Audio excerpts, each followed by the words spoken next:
Well, good afternoon or good morning, depending on when you're listening to this. Very excited to be talking to you today. And you might notice something a little different. I have some friends with me. So you don't have to look in my face for 45 minutes. I brought you some other beautiful faces to look at. But one of the things that I've heard from the residents over the past couple months is you've heard so many stories about the team that has helped design, help build the project. And you're like, who are these people? So guess what? You're going to meet them today. So what I'm going to do is I have some questions that I've heard from several of our residents, and I'm going to ask them these questions, and I'm going to go around the room and ask questions, and then they're going to respond. And then after they get done, they'll excuse themselves, and then I'll continue doing my normal monthly chat. But with that, I'd like to get started. And Steve, if you're okay, I'm gonna get Yes, started sir. with you. So Steve, why don't you do me a favor? Why don't you introduce yourself in the role that you have with this project? And I'm gonna go ahead and hit you with the first question, okay? All right. First question to you, Steve, is will there be any opportunities for the residents to do a walkthrough of any of the townhomes, cottages, and villa apartments before they officially open? So take it away, Steve. All right. Well, welcome everybody. My name is Stephen Johnson. I'm the Director of Design and Construction for the Presbyterian Homes. And I have the pleasure of working on behalf of the Board of Trustees for Friends Homes to help manage this project, both from the very early design stages, zoning, all the way up through current construction and eventually beyond into helping the marketing team move the residents in and so forth. And so I'm here for you guys. I work for Friends Homes to make sure this project is successful. And it's a great honor to be doing this. I've been with the project since the day it was conceived, literally, and it's awesome. My background is I'm a licensed architect, general contractor. And so I have I guess you could say the skill sets and the interest to manage all the very talented people we have working on the project, including Paul and Brian we have with us. So that's enough about me. I believe the question was about tours of some sort, inviting residents and or future residents. The answer is yes. We would like to have the opportunity to invite both our residents and possibly our residents of the future to come tour the homes. And typically in the past, we've invited everyone to take a look at one of each of the floor plans that are being built. So you wouldn't look at all 93 units. We'd limit it to 3 or 4, but you'd see every floor plan. It's way too early right now to know exactly when we will do that. As everyone knows, there's a lot of red dirt out there right now, so we're a long way from it. But the idea is that with the marketing team and the construction team and possibly the architects, we'd organize something like that because we'll be proud to show it off and let everyone know what we've accomplished. Thanks, Steve. All right, Mr. Brian, I'm going to turn it over to you if you don't mind introducing yourself and the role that you play. And probably one of the things that my first question to you is, and I've heard this from several residents, now that we designed it, why is the architect still part of this project? So maybe you can talk a little bit about the importance of your role going forward too. Thanks, Arnie. My name is Brian Peoples. I'm with Stewart and Connors Architects. As everyone's mentioned, and that's a great question. Why the architect continues in the role through construction. My role at the beginning of the project and as the project evolved through design was really kind of one of being a quarterback with a team of architects, consultant engineers, and working along with the contractor and the owner team to ensure that we've designed a building and buildings in the community that suit everyone's needs, and trying to bring that together in a package that aesthetically, functionally, and from a financial standpoint made sense for the owner for years to come.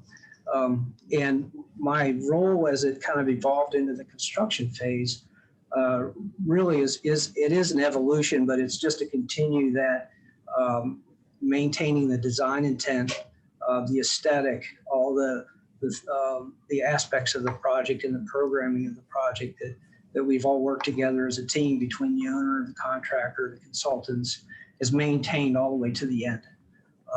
And that takes, it's a group effort. My role as point person quarterback, so to speak, at Stewart & Connors is to continue that effort moving forward along with our consultants for that purpose. Thank you, Brian. Glad to have you on board. All right, Mr. Paul, how about you? Why don't you give an introduction of yourself and your role? And my question to you, now this comes from a lot of residents. I'm gonna read this. Why does it appear that on the farm property, all we are doing is just moving dirt around? When will we start seeing some construction? Take it away, Paul. All right. Well, hello, everybody. My name is Paul Spinelli. One of two project managers with Landmark Builders working out here at the Friends Homes project.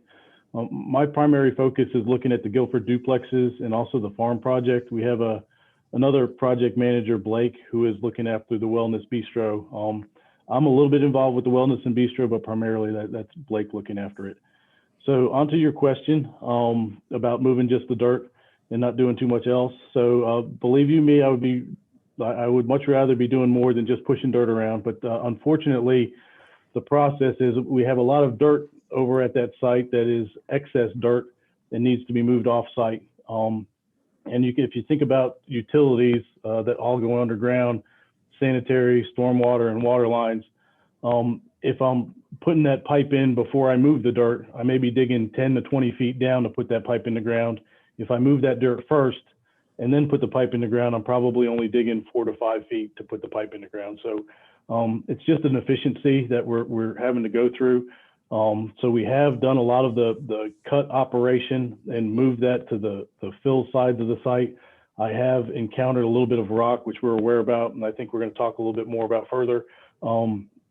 But basically, I have to move this dirt to get the grades right, and then you'll start to see utilities. Our utility crew actually mobilized over on the farm today. So they are starting to work on the sanitary line on the north track that's right next to the bridge on the other side of the creek, and then they're going to do the stormwater over there, and then they'll move to the farm. So you'll see more work going. Unfortunately, it's not visible work that you see. It's all underground work, but I need to get all that underground work in place before I can start developing roadways and start developing building pads and start seeing things, going up from the ground. So I think that should start happening around April, May, but it's all going to be a fact of how much rock we hit and how that impacts the schedule. Hey, Arnie, could I add just one note to You that? sure can, yes. Paul described that perfectly, but architecturally, the reason we had to remove all that dirt is one of the master planning ideas was that we wanted the site to be as accessible as possible. Building code requires accessible walkways to be less than a certain percentage, and it's really low. It's relatively flat. And everyone who knows that hill, it's not flat. So a lot of the dirt that Paul and his team are moving is to get that site flattened out and move that dirt into areas where it can be better used and more accessible. So we're really working towards a walkable community, and right now that hill's not walkable. Thank you, Steve. Right. All right, Steve, I have another question for you. All And right. I'm not even sure if all the residents know about this because this really wasn't public knowledge until the last couple of weeks. But you're aware that we have entered into a relationship with the Greensboro City Parks and Rec about building a trail connector to the Bicentennial Greenway. So Yes. is there anything you can do? Can you share any updates related to the relationship with the City of Greensboro Parks and Rec? And really, what are we looking at as it relates to the connector to Bicentennial Greenway, and how do we even access it? That's a great question. It's actually the Greenway was what we refer to it. You use some fancier words than I do, but we call it the Greenway internally here. It's an amazing amenity for the city of Greensboro. And one of the missing chunks of the Greenway runs through the Friends Homes campus, and it's been on the books for years design wise for the city of Greensboro. And so when we sat down to master plan this project, it became abundantly obvious to you and me and all the people on our team that incorporating the Greenway into our master plan would be an ideal amenity for both our neighbors as well as our residents and future residents. So it became a design consideration. And so we reached out to the city of Greensboro 3 or 4 years ago, and I planted this seed, this idea that if we could figure out how to get over the creek and set aside land in the process, would the city be interested in developing the portion of the Greenway that is essentially on Friends Homes property? And their answer was a resounding yes. They were very excited that we even thought about them. So we've been working with them for about 2 or 3 years with our civil engineers, architects. Everybody's really been involved a lot. So the Greenway, the design of it impacted some of our civil engineering, our landscaping. It certainly impacted how we designed the bridge. And so once the city builds the Greenway, it'll be completely integrated into the community. In terms of where it comes in, right now the Greenway stops on the south side of Friendly Avenue, southeast of our campus. It's going to continue on the other side of Friendly Avenue on the part of land that we aren't building on. It's on the east side of the creek. It's a floodplain. We couldn't build on it if we wanted to. And so it made it an ideal situation to develop that into a community amenity. And so it'll follow that floodplain north until it reaches the northeast corner of our property, which is the back side of some private residences over on the other side. It'll take a left-hand turn and follow the creek. We're not sure exactly where along the creek it's going yet. The city's engineers will be working on that and kind of advising us on how that works. And then once it gets down to about where our bridge will be, it will cross that creek and then continue on up what is we refer to as the north track up to the northwest corner of our property, where it will enter into another dedicated area of land that is being set aside for the Greenway, and eventually continue to the existing Greenway system, which is on the northwest side of Greensboro. We've actually walked it. We've met with the city of Greensboro and their engineers and designers, and we walked it, and it's amazing. I can't wait to get my bike out there and walk my dogs and be part of it. The process we're going through is we've, through our zoning negotiations with the city, we made arrangements with them to gain access to our property. We've also donated some property to the city of Greensboro to benefit their development of the Greenway. That's a floodplain to the east side of our property. I mentioned before, we couldn't build on it if we wanted to. So that was donated to the city, all part of the zoning negotiations we had to go through, all very positive. And so we're working with the city right now, who are designing the Greenway. We expect it to be as accessible as it can be on our property, on the Friends Homes property, probably an asphalt or a concrete walkway. And we're talking to them about benches and lighting and safety and signage and all the things that go into making it an amenity on our property, as well as something that the rest of our neighbors can enjoy, as well as the city of Greensboro. Somehow it'll connect on both ends, and that's not really something we have a lot of control over, but we're definitely excited about it. And there's still a long way to go yet with the city. They're actually in a fact-finding phase right now to make sure the design is feasible. And then once it's determined to be feasible, then there's a fundraising effort that they go through with private and public money, and then eventually it has to be engineered and installed. Ideally, all that would come to a conclusion as we're finishing up our project, so we could install the Greenway on our way out, so to speak. Paul could move some more dirt around and install the Greenway, but there's no telling if that timing will work out. It's really in the city of Greensboro's hands, the park department, as well as their civil engineers, and we're just here to facilitate and make sure that we're satisfied with what they want to build. It's exciting. Oh, it's very exciting. Very exciting. Yes. All right. Well, we look forward to hearing more as we progress. All right, Mr. Bryan, this is a question that I had originally, but then you told me the answer, and I know some of our residents are curious. There's this little tiny house that you built, or maybe I guess Paul built, at the corner of Ridgecrest and Woodbrook. What in the world is this thing for? And how long is it going to be there? And is anybody really going to move into this thing? That's a good one. I appreciate the question, Arnie. And I think some of it has to do with probably the proximity and location where it was built, where it looks like it's the beginning of something bigger. And I wish I had a better, more creative answer, but the real answer is it's a mock-up. We built that. We typically in our construction documents request that the contractor develop some panels that are indicative of how the buildings, in this case, the duplexes, the cottages, are going to be constructed so that we could see that the systems go together, the appearance, the way the products are put together and installed meet the requirements of our documents. And so the trades that Paul has and his subcontractors kind of look at this as an example of quality and use it as an example for to go into construction with the home. So if everyone noticed, that was kind of the first stage before they actually started coming up out of the ground with the homes there at Guilford, was to have that mostly completed so that everybody had a chance to look at it, study the finishes, look at the different roofs. And as you can tell, there's a number of different materials on that. I think we've got basically 3 panels, if I recall.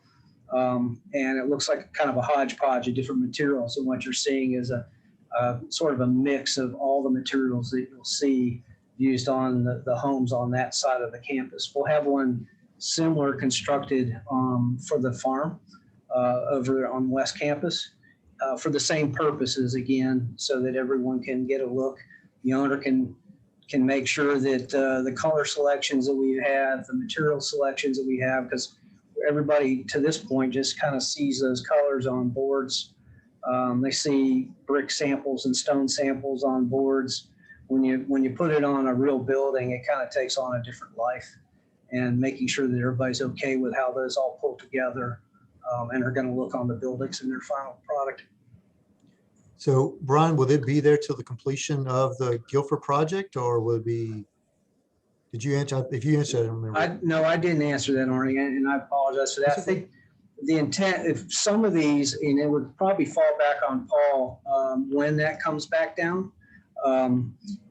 It would probably stay there, Paul, I guess, until you wrap up Guilford. It would come down at the end of Guilford as you're finishing up those homes. Typically, we see those stay up until that phase of the project is completed. Yeah, so we would typically leave that up till the end of the project and then just tear it down and probably send it away in the last dumpster that leaves the job. Thank you. Salvaging the windows and such, of course. Yeah, we need a window. All right, Mr. Paul. Now in construction, I know it's always perfect. You never have any issues, but I got a question for you. Have you encountered any unexpected issues so far with the construction? And if so, what have they been? So if I answer that no, can we move on to the next question? Site work is always a lot of questions. You never know really what's under the ground till you get there. So the ownership group has done a good deal with doing some borings early on and recognizing that there was rock under the ground, and they passed that information on to the civil engineer, and the buildings have been designed, to try and avoid the rock as much as possible, but inevitably there is rock on that site. So the 2 biggest variables, and I guess biggest things that have thrown a wrench in the works a little bit, is the rock and the weather. So if any of you residents have any divine intervention, if you can help me out with the weather, I'd appreciate it. The rock issue, like I said, we know about it. We went out there and we did some additional drilling of the farm project to try and come up with a topography of the rock. What I did is I kind of put together 3 options to ownership and said, look, we can address the rock 3 different ways as far as how we blast it, crush it, move it, and that sort of thing. Trying to give ownership and them options, and let them know what impacts it has to you guys as the residents and impacts to them as far as dollars, so that they can make informed decisions. So we haven't started blasting. That's going to start in the next week or 2. You'll see a drill rig out there and they'll start blasting, and then they are going to start crushing that rock actually over at the north track. So you may hear a little bit of the noise over there is the north track. If you hear it, that's what it is. It's a rock crusher that's pulverizing the rock into smaller pieces. Paul, let me clarify something. When you use the term blasting, I think of the Road Runner and, this TNT. Can you maybe explain a little bit what a resident could expect when you use the word blasting, what they would see or hear? Yeah, so we did some blasting over there actually at the Guilford site. We did hit some rock over there for a stormwater line. We do realize we're working in basically a community and a neighborhood. The drill probably makes more noise than the blast actually does. So the drill rig will drill holes, they'll place charges in those holes, and we have to get permits with the fire department, and the fire marshal will show up and make sure that everything is safe. You'll hear a horn blow, you'll hear the typical fire in the hole, and then the button press. Your residents should not feel anything, and if anything, they may hear a little poof. That's about all they'll hear. And we put blast mats on top of the holes so that the gravel that we put in the holes and things don't shoot out of the holes. We do this in a very safe manner, and like I said, there's a lot of people looking at it, not just the blaster itself. So you got the blaster, we have superintendents on site and the fire marshals out there. So it is a safe operation. Thank you. I appreciate that, Paul. And as you're talking about, unexpected issues, rocks. All right, Steve, I got a question for you. Very important question. Okay. Is this project on budget? How are we doing? We are doing well. It is on budget. Of course, that's a real simple answer to a really complicated question. Just in round numbers, the project in total is about $67 million, which was financed either public or private bonds, maybe a combination of the two. And then we have approximately a $500,000 contingency that we've set aside for rock, for what Paul was just talking about. We know we're going to spend it. We just don't know how quickly or if we're going to need all of it, or if we've even budgeted enough at all. But that's part of the budget. And then we have another 3% owner contingency that I'm managing. Really, Brian and I are managing on the owner side, trying to make sure that Paul doesn't spend all of our money. But we do have those two contingencies in place. As Paul mentioned, weather has become an issue in the rock. So those are the two offenders, if you want to say, the two things we're keeping our eye on the most. And there's also a contingency built into Landmark's budget for their purposes, a contractor contingency that I also have authority over and management of on Friends Homes' behalf. So we're watching every dollar that gets spent and trying to make sure that we're not spending anything unnecessarily. But so far we are on budget. We anticipate to stay that way. One of the things that Brian brings to the table, you asked earlier about why is the architect still here. One of the things he brings to the table is he's helping me find savings through the entire project. And Paul as well. Landmark comes to us quite often with opportunities to save money, or simply save money here so we can spend something else there. It's often a balancing act. But as construction starts, you see opportunities to save money, and of course, there's opportunities to spend more. I have to, advise our entire team on the pros and cons of that, and do all that within the budget that's been established. But the good news is we're on budget. We're headed towards a successful project in that means, and that's our goal. Thank you, Steve. One of the things you have shared with me, and if anybody stays in touch with what's going on in the economy as far as construction costs, I remember you shared about our contract and the framing allowance. And that was one of the things where we had to use a contingency, because when we started bidding this out back in April, the market was going crazy. It was. So what we actually ended up paying for was significantly more than what we anticipated. So that's where that contingency comes in place for owners. So Yeah. it's nice we have it. And we got a little bit lucky there. When we went to start the work at Guilford, Landmark was able to purchase the lumber package when lumber was relatively low. This was really before COVID. And they purchased it, and prices skyrocketed, in some cases 100% increase in some lumbers. And we were able to hold those costs at Guilford. Over at the farm, we weren't quite, the timing of that didn't work out quite as well. And so we put an allowance in our contract with Landmark for lumber pricing.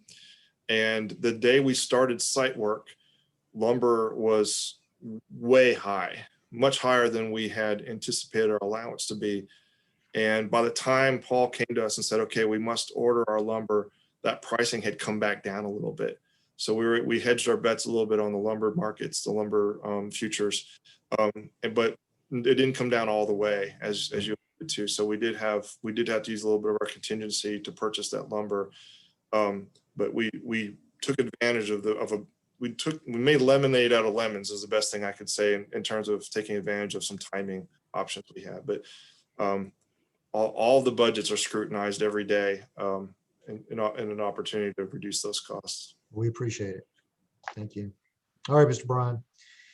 Question, can you help me understand where we will have sidewalks throughout this project? And are we gonna have to walk on the road in some places, or are there gonna be sidewalks? And there's a beautiful pond that we've expanded here on the west property. Is there gonna be a sidewalk going around that so that we have access? If you can enlighten us, I'd appreciate it. So another good question. All of the new buildings will be connected back to one another. At Guilford, we have sidewalks, of course, along Ridgecrest that connect to the current sidewalks areas there, and also sidewalks that connect the individual buildings together, the IO buildings. On the farm, we have sidewalks on both sides of the new private roads. We have a sidewalk around the pond. And so it's, as Steve had mentioned earlier, the design team set out to make this community as walkable as possible. In some instances, as Steve mentioned, we do have some challenges with accessibility due to slopes from the natural terrain, and we've tried to mitigate those best we can. But there will not be necessarily a connecting sidewalk to the bridge, although we have a pedestrian way. So there's not necessarily connectivity by sidewalk between the two communities, although you can walk between the two communities. And some of that, again, is due to the natural terrain and the challenges that came with that.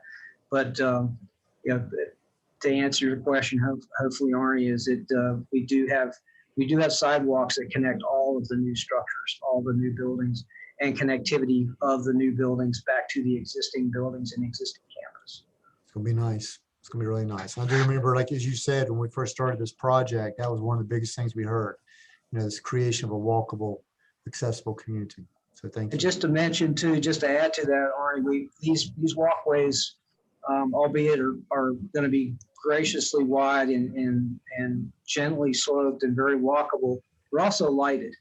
We're going to have all the pedestrian ways will be well lighted, so that in the case where you want to go out late in the evening or early in the morning or whenever, you don't have to worry about safety and walking on these pedestrian ways. Very nice. Icing on the cake. All right, Mr. Paul, do you have a status update on the overall progress of the various projects? And in your best guess, your crystal ball, when do you think they'll be completed? Oh, my goodness. We're recording this, Paul. We are recording this. I hear you. So I can't avoid the question. So the rock and weather are going to play a little bit of a part there over at the farm. We do intend, like I said, starting those cottages April, May of this year, and we'll start turning those over the end of 2021. We plan on turning them over in a little bit of phasing, and maybe 2, maybe 3 units at a time. So working through that with ownership on how we're turning that over. The Guilford campus right now, we have 4 units on the east side that we intend on turning over in July of this year. And then 4 units on the west side will be turned over in September. And then the last 2 units on Ridgecrest are October. I can improve a little bit on that schedule, but Mother Nature needs to be a little bit on my side here. Trying to get, I know your residents are anxious to get that parking lot turned over next to Woman. I just need some drier weather to try and get that done. So you'll see some curbs and gutters going down actually today around that parking lot, and we're pushing to turn that over a little bit earlier than that.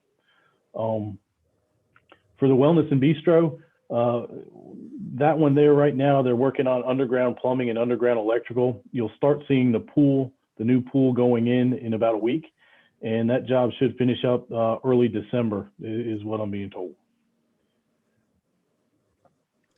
And I apologize because Paul, you may have said, did you say about the farm? Did you, So the farm overall completion with the villas is September of 2022. Just keep in mind, there's phases of turnover there with the cottages and duplexes, and the villas, with them being in that back corner and the rock, they're kind of the last piece that I can get to start construction on, and they're going to be the last piece to turn over. well, we're anxious, but we thank you. And we'll keep praying for good weather for you. All right, gentlemen, last round of questions. Steve, are you ready? Fire away. All right.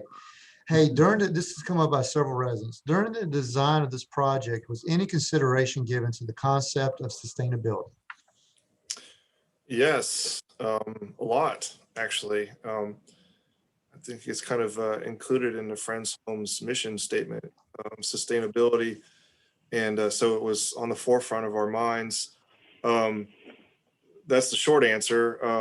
Some of the big ticket items that were considered, stormwater management, managing of the earth, making sure we didn't make any erosion problems between all the dirt we're moving, the construction of the bridge, the new roads, because we're very sensitive to the wetlands that are surrounding the property, the creek, the floodplains. That was probably one of the single biggest sustainability initiatives we had early on, was to make sure we didn't mess that up. The current building code has an energy code component to it that's very stringent. Many residents may be familiar with programs like LEED or Energy Star or Certified Green. Those programs were prevalent in the early 2000s, late 90s, early 2000s, and they're still out there. But the current building code, energy code, has adopted many of those design elements that were encouraged in those programs and made them mandatory in our buildings, and that influences indoor air quality. It influences mechanical systems, HVAC efficiency. It mandates water efficiency, how much water comes out of your shower head, that kind of stuff. And so a lot of those principles that you may be aware of are included in our project by code standard. We didn't have to go out and do an Energy Star project or go out and do a LEED project, because the building code already required most of those to be included. We did go above and beyond. In some instances, we have tankless hot water heaters. We're meeting or exceeding insulation values. There's lots of details that Brian and his team have gone through in the construction review process to make sure we're protecting ourselves against water intrusion, which of course ultimately makes sure that the interior of the homes have high quality indoor air quality. We're trying to resist mold and mildew and all the things that can infiltrate a home if you don't wrap it and build it right. So all of that's been considered. I think I mentioned before, LED lighting throughout the entire home. The electrical systems are designed for LED lighting, which is a vast improvement over most of the homes we live in, which are probably all based on incandescent lighting or fluorescence. So there's just been a myriad of things that have been considered. Probably the biggest overall idea has just been the material use that we've selected. We've used construction materials that have a high recycled content when possible. Obviously, we have to meet the building code, but we've had residents ask about formaldehyde-free building materials, and we've been able to accommodate those requirements or those suggestions, mainly because that's the standard of construction in our world today. But our windows are high efficiency, doors are high efficiency. There's just a million things that we've gone through in the construction process to assure that. Brian, anything you'd want to add to that? You were right there with me in most of that. I think you hit the nail on the head, Steve. You've pretty much covered most of the general concepts. The kit of parts that we put together, with the mechanical, electrical, plumbing systems, all high efficiency, locally sourced materials. Most of the vendors, suppliers provide materials that are locally sourced now. That used to be a thing, right? To kind of cradle to grave sort of mindset. The elevators that are going into villas. It used to be that everybody had hydraulic elevators. And, hydraulics are always a big issue. It can always be an economical, disaster if you get a leak. You end up with hydraulics all over the place. But we've got machine roomless traction elevators in all three buildings, so we have zero impact there. That won't be an issue of those kind of potential issues. But yeah, all the materials, like you said, although we're going to have some really awesome interior spaces, the insulation values and components that most people won't get to see that are on top of those awesome interior wood exposed finishes happen kind of above the roof, and all go to making for a high efficiency energy bill. The two things I was going to share, I know y'all spend a lot of time as it relates to solar panels. Yeah, we did. I was A just lot of time, engineers. And I remember, although we had high hopes, what we found is it was really based upon the location of the buildings and different things, the return on investment was not a good spend. Yeah, the ROI. We studied specifically the roof lines over at the Wellness Center, putting PV panels and domestic hot water panels on the roof over there, because that was one of the few roofs that had an appropriate southern exposure for PV. And the return on investment was not reasonable. I'm looking at my notes right now. I think it was approximately a $200 per month savings that would be stretched over 12 and a half years before we had a return on investment.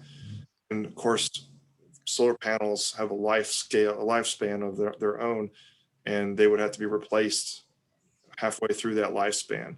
So really, you never reached the return on investment. You never achieved it. The other issue was a lot of the tax credits that are available at the federal and local and even private levels benefit for-profit organizations, Right. and we're not.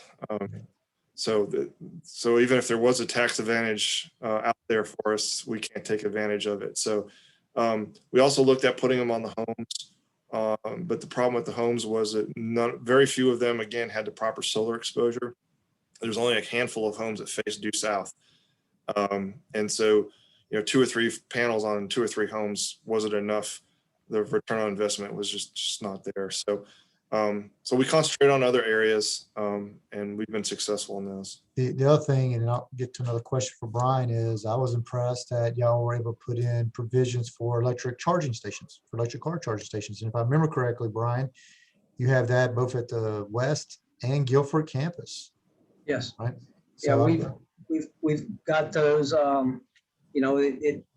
As Paul pushes around the dirt, it's the perfect opportunity to provide those pathways for the eventual locations of those future car chargers. Another piece of this that Steve kind of mentioned a little bit was, we partnered with Duke Energy. They did studies and modeled our buildings individually to help us capitalize on, efficiencies in light fixtures. Energy use was studied. And so there were some incentives from Duke Energy and them participating and helping us. They helped us determine, although we went with LED fixtures, there's even variances in efficiencies in LED light fixtures, and mechanical units, and all those go into sort of the whole package. Seems like a lot of people kind of were focused on this whole concept of sustainability. So thank y'all. All right, Brian, there's a big old fishing hole on the end of the Fry building on the Guilford campus. And the question is, right there where the parking lot is, there's a beautiful fence, there's a big old hole in the ground. What is that? And is it always going to be like that? Or is there a future plan for this area? Well, I think it was mentioned at some point that we are challenged where we are being in a watershed district, that stormwater management is a huge component of what we're doing out here on this project. And with that comes the challenge of stormwater runoff. and not sending it all down the street into this city stormwater management system. So a lot of these structures that you see, some of them are temporary for silt runoff, but others are bioretention areas that are used for the purpose of harnessing that storm water, letting it naturally filter back into the groundwater system, while still creating kind of a lush end. You hate to say whole, because in many cases these grass in and there's plantings and landscaping that's done tastefully around these, that they sort of just blend in the environment. But a much better answer to stormwater than what you see a lot of time in retention areas around commercial structures where you have these walls. They turn into kind of open cisterns more than bioretention. So yeah, at the end of the day, we're the hope is, Arnie, that these areas that you're seeing that look like deep holes now, those bottom grades will be brought up at a level where they don't look so imposing and so deep, and will just become part of the natural landscaped area of the finished campus. Well, if you live on the Guilford campus, we already have several of those. So I think the Guilford residents are very much used to seeing these type of systems. So this will just be an added one. So You have a couple more. yeah. Oh, now, Paul, this is the last question for the group. I think it's going to be an easy one because you just told me you think the project's going to wrap up on the farm and the bridge and everything around September of 22. But I've had a lot of questions. When will the bridge be complete? When will the physical bridge be completed? And when will it be open for residents to use? So the bridge work, I guess the residents who are out there have seen the retaining walls going up and this big black pipe sticking out of the ground. The bridge work is scheduled to start in April, May of this year. I had to get those retaining walls built up, and those black pipes that you see basically are sleeves where the piles are going to go down through and get down to earth. I have geogrid, which is basically a fence type material that I can't penetrate. So these are sleeves that kind of go around that geogrid. That work for the bridge is probably a July, August completion date. The problem I have is I still have work at the north track and I still have the villas. The only way to really access that last villa that can be completed is through the new roadway that goes next to that bridge. I can't really turn over the bridge or allow pedestrians to use that bridge until my construction traffic is out of its way, just for safety purposes. So unfortunately, while the bridge will be completed, I'm not going to be able to open it up to traffic till I get the majority of my construction complete, which is going to be in 2022. That fits right in because, Steve, if I remember correctly, our zoning that we had to make some concession to the neighbors. And I don't think we're allowed to open it till right around September 22. That's right. So although we're going to be able to look at it, we're not really going to be able to utilize it till the late fall of 22. That's right. Correct. All right. Well, gentlemen, when we started this conversation, I thought this would be a 15-minute conversation, but y'all are full of good information. So I don't know, you might have to come back next month. Once the residents get a hold of you, they might rather hear you than me, but I want to thank you for taking time today to talk to the residents, let them know what's going on with the project. And I hope you're open to maybe months from now, maybe doing this again, give another update, if that's okay. Yeah. Absolutely. No Awesome. problem. Happy to. All right. Well, I'm going to stay on. I got a couple things to talk to the residents, but feel free to say goodbye and I will see you on the other side. All right. Thank Very you, good, Arnie. Arnie. Thank you. Thank y'all Thank so you, much. Holmes. All right. Take I care. gotta make sure I can leave without cutting you. All right. Well, that was good. I hope y'all enjoyed that. I'll tell you that, usually I talk to you for about 45 minutes. And I think that was about 45 minutes. I do have several things I want to go over, but I'm going to not talk fast to get through things.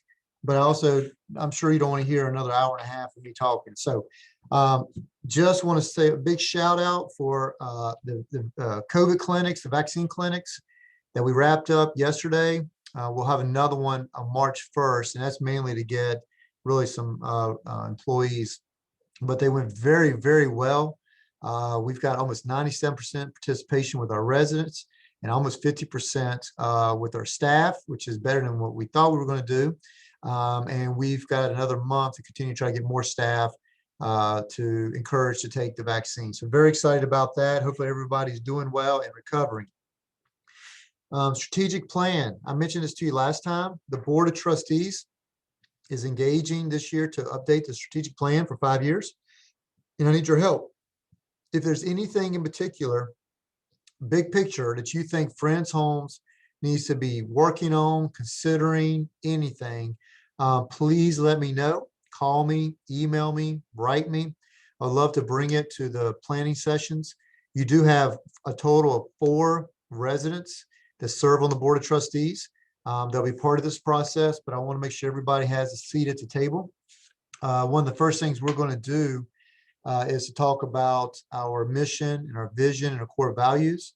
And we're also going to talk about a SWOT analysis. So we're going to analyze our strengths, our weaknesses, opportunities, and threats. And then we'll set up a strategic plan from that. So if you have thoughts, ideas for the future, please let me know, and I will incorporate that. My friend and your friend, Spectrum. I think I shared with you last time, we've upgraded from the DTA boxes to the set-top boxes. Spectrum keeps telling us they'll be more than happy to install those if we would extend the contract, which we're not going to do.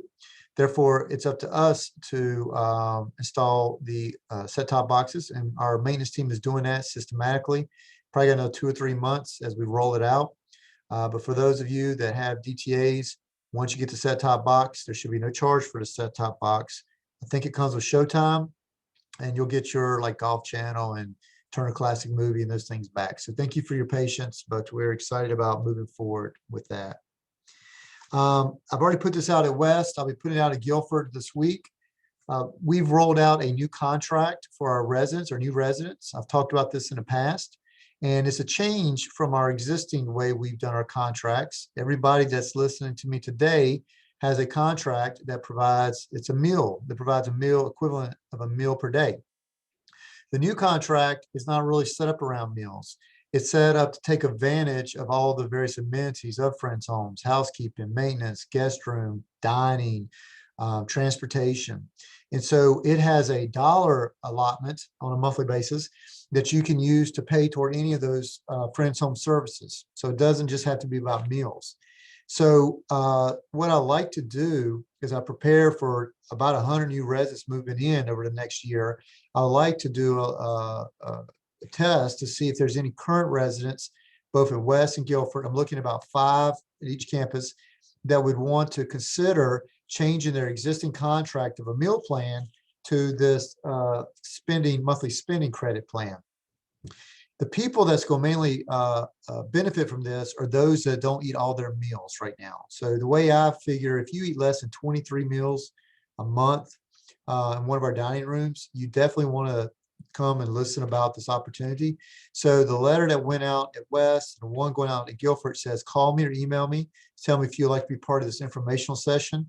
I'm going to have it probably sometime in mid-February to talk about it. And what I'm trying to do is find about 5 people at each campus that will be my guinea pig to tell us what we're doing right and what we're doing wrong, so we can prepare for our new residents as they're moving in. Another thing that we're working on holistically, if you will, is this concept of creating a concierge position. This will not be an additional FTE, full-time equivalent. This will be a position. One of the things that we talk about a lot is communication, how important it is. And there's so many things that go on at Friends Homes, whether it's a work order, guest rooms, databases, calling trees, you name it. And we're trying to find one person that could be that central person you call. So if you're West, who do you call? You call Rose. If you're Guilford, you call Ashlyn, or you call Sheila. And so we're trying to get a person for Friends Homes that their primary responsibility is to take your calls, enter your work orders, and be a conduit of information. There's no other distractions other than trying to take care of your concerns and your needs and putting you in contact, or they would be in contact with the person that can resolve your issue. So we're going to start looking at doing some in-house interviewing. And the goal is to have a person in place maybe around March to be this. When that happens, we will put something out, and we will change up a little bit on how or who you call for work orders, guest rooms, things like that. And hopefully we're going to make the process a lot easier. We're going to be more consistent with our communication and more proactive versus reactive. So very excited about this, and we'll let you know more over the next 4 to 6 weeks. So we just talked a lot about construction. What I want to share with you, Friends Homes Guilford parking lot. Rain has still not been our friend. So the thought process, we were supposed to get our parking lot back around the week of the 15th at the Guilford campus. Unless it continues to rain, they're still on go for that. For about 2 weeks after the 15th, they might have to close down the little through if you will, where you come in past, you're coming off Arcadia, you pass Hobbs, you pass Fox, you're driving down to Woolman. We're going to have to cut that area off where you drive down the hill for about 2 weeks when they do the tie-in of the new road.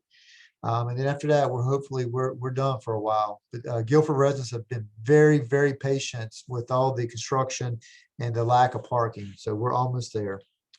Another thing, I've shared this with you before, is new signage. So the Friends Home sign that is at the corner of New Garden and Arcadia, that is going to be, we're going to be getting a new sign there. The coming off of Ridgecrest into our new entranceway, there's going to be a new sign there. And then at Friends Homes West, there's going to be a new sign in our main entrance. The signs that are on Arcadia right now, that turns in between Claire Costner's house and the marketing house, will be coming down. That road eventually will be closed off. Probably the next 2 to 6 months, that road will be closed off. And our main entrance is going to be off Ridgecrest Drive.